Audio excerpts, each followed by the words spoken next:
कुंडलपुर महोत्सव को लेकर आवश्यक जानकारी देने के लिए महोत्सव समिति के संयोजक श्री वीरेश सेठी जी ने प्रेस कॉन्फ्रेंस रखी और महोत्सव की गतिविधियों के बारे में मीडिया से चर्चा की।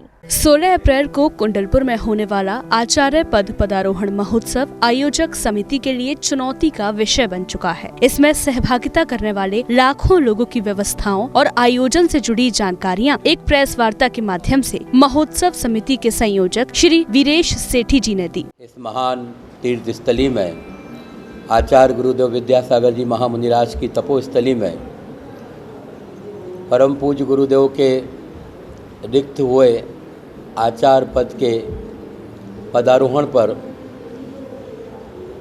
श्रेष्ठ मुनिराज समय सागर जी महाराज का आचार्य पद पदारोहण कार्यक्रम कल 16 अप्रैल 2024 मंगलवार को कुंडलपुर में आयोजित हो रहा है। यह बहुत ही भव्य दिव्य आयोजन है। पूर्णतः मुनिराजों के द्वारा संचालित है।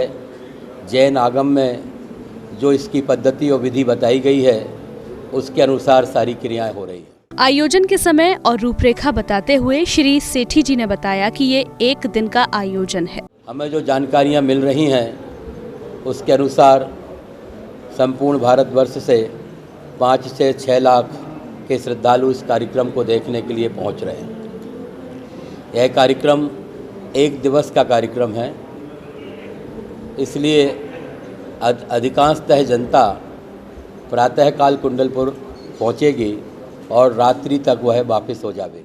मुख्य संयोजक महोदय ने बताया कि यह आयोजन दोपहर 1 बजे से शुरू होगा और इसके मुख्य अतिथि राष्ट्रीय स्वयंसेवक संघ के प्रमुख मोहन भागवत होंगे, जिनका स्वागत समाज के श्रेष्ठी जन करेंगे।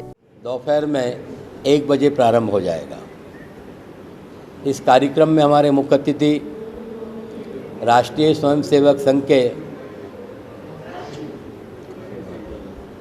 सरसंचालक पूजनीय श्री मोहन भागवत जी हैं, जो प्रातः 11 बजे कुंडलपुर पहुंच जाएंगे।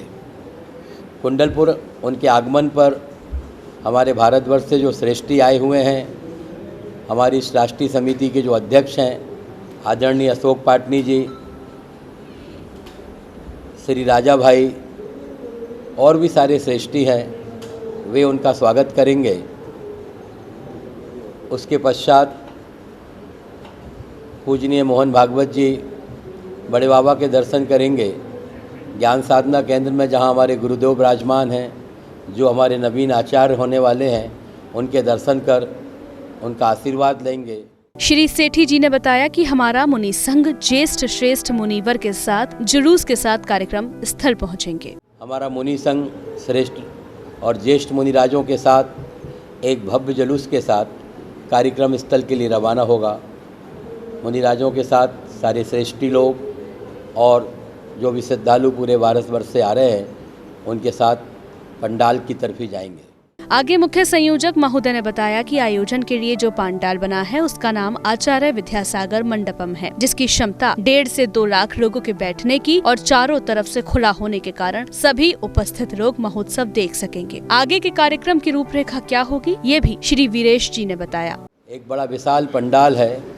उस पंडाल का नाम आचार्य विद्यासागर मंडपम है।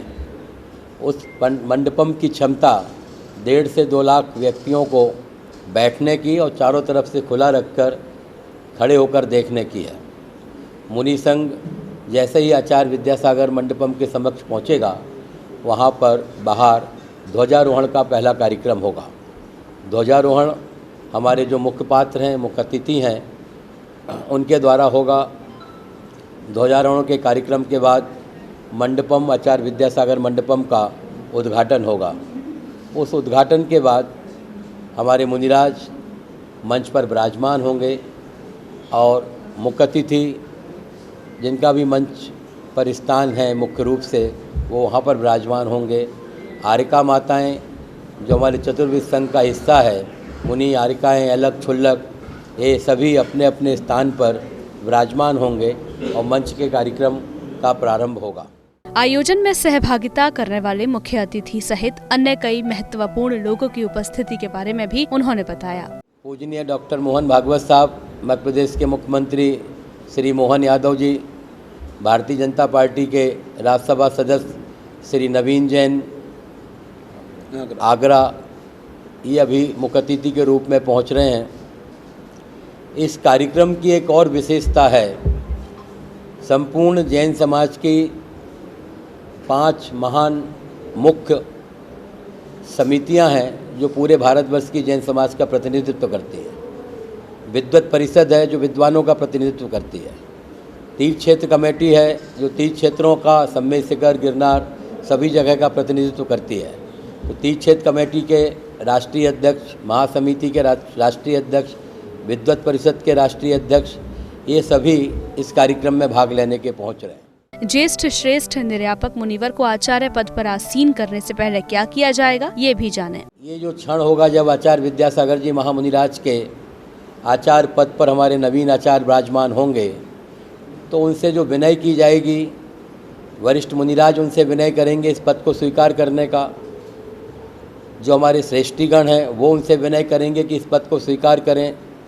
हमारी पूरी समाज की तरफ से जो हमारी समिति प्रमुख हैं वो विनय करेंगे, और नवीन आचार्य की स्वीकृति मिलने के बाद उनको आगम सम्मत जो विधि होती है उस पूरी क्रियाएं मंच पर संपन्न होंगी। धार्मिक क्रियाएं हैं, मुनिराज अपने हिसाब से क्रियाएं करेंगे, श्रेष्ठीगण पात्र बनकर उसमें भाग लेंगे।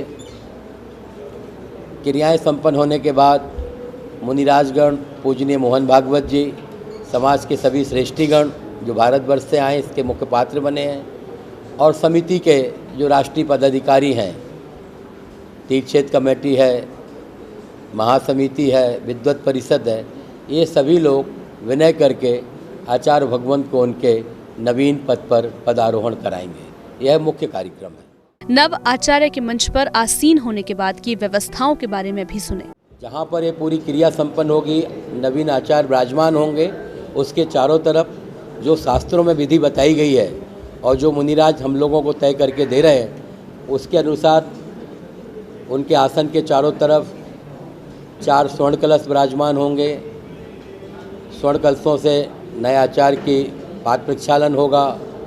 तो ये सारी क्रियाएं मुनिराज संपन्न कराएंगे। वीरेश जी ने बताया कि आयोजन का संचालन निर्यापक मुनिश्री नियम सागर जी महाराज और मुनिश्री प्रमाण सागर जी महाराज द्वारा किया जाएगा। तो इस कार्यक्रम का पूरा संचालन हमारे भारतवर्ष के ज्येष्ठ निर्यापक मुनिराज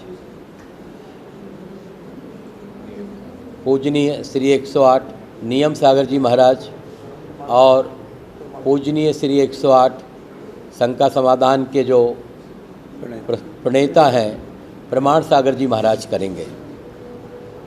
जहाँ पर आर्का माताओं की तरफ की जो भूमिका होगी उसमें संचालन के रूप में पूजनीय आर्का माँ पूर्णमती माता जी इसमें सहयोग करेंगे।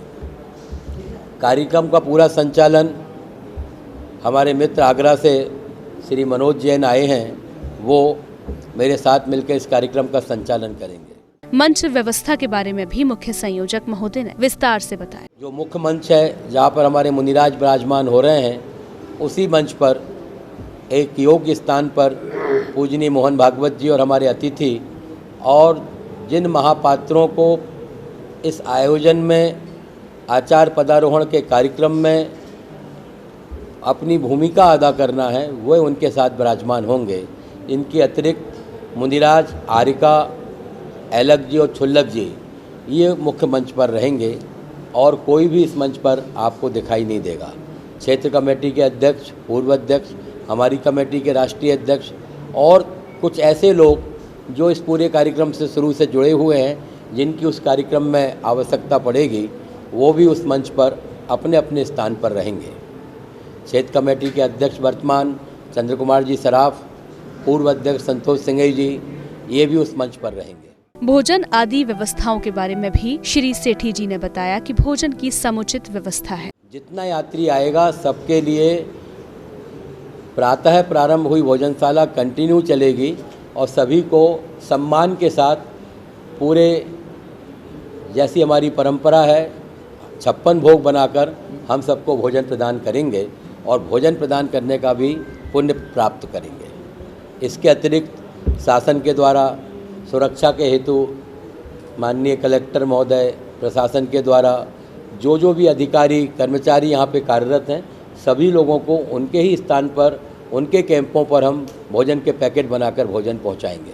बहुत सी संस्थाएं निःशुल्क पानी की सप्लाई कर रही हैं, नाश्ते की सप्लाई कर रही हैं, जगह जगह उनके पंडाल लगे रहेंगे, सभी को पानी मिलता रहेगा, ऊपर छाया मिलती रहेगी, जिससे निर्विघ्न मौसम की प्रतिकूलता के बावजूद भी यह कार्यक्रम संपन्न हो सके। आयोजन को लेकर बनी भ्रांतियों का श्री वीरेश सेठी जी ने सिरे से खंडन किया। समाधि होने के बाद हमारे वरिष्ठ मुनिराजों ने 16 अप्रैल मंगलवार की तिथि निर्धारित कर दी थी। उस तिथि पर ही ये कार्यक्रम होना है। बीच में जो भी चर्चाएं आप लोग सुन रहे थे वो 100% र्यूमर्स थी, उसका कोई अर्थ नहीं है। कभी भी इस कार्यक्रम को बढ़ाने की कोई भी चर्चा नहीं आई है। कार्यक्रम की अवधि लगभग 3 घंटे रहेगी। इन 3 घंटों में क्या होगा, आइए जानते हैं। अभी मोटा मोटा 3 घंटे की अवधि है, जिसमें हमारे नए आचार्य का प्रवचन भी है, वरिष्ठ मुनिराजों के भी उद्बोधन है और पूजनीय मोहन भागवत जी का भी उद्बोधन है। लगभग 5 बजे तक प्रोग्राम चलेगा। 5 बजे तक ये कार्यक्रम चलना चाहिए, ऐसी संभावना दिखाई दे रही है। 16 अप्रैल के बाद की गतिविधियों और संभावनाओं को भी मुख्य संयोजक महोदय ने स्पष्ट किया। जैसे ही नए आचार्य महाराज विराजमान होंगे तो नए आचार्य महाराज के आशीर्वाद से, उनके निर्देशन से, जैसे पूजनीय आचार्य विद्यासागर जी महामुनिराज के निर्देशन से आगे भी कार्यक्रम होते थे, वो कार्यक्रम होंगे। भारत देश सरकार भी इस मामले को देख रही है, समझ रही है। हो सकता है 16 तारीख के बाद कोई और भी महत्वपूर्ण अतिथि हमारे यहाँ आएँ तो उनका सम्मान करने और नए आचार्य के साथ उनका विमर्श हो, ऐसा भी अवसर प्राप्त हो सकता है। और इस तरह से 16 अप्रैल के पूरे आयोजन की विस्तृत जानकारी के साथ रूपरेखा निश्चित हो चुकी है। जैन फोकस के लिए कुंडलपुर, मध्य प्रदेश से ब्यूरो रिपोर्ट।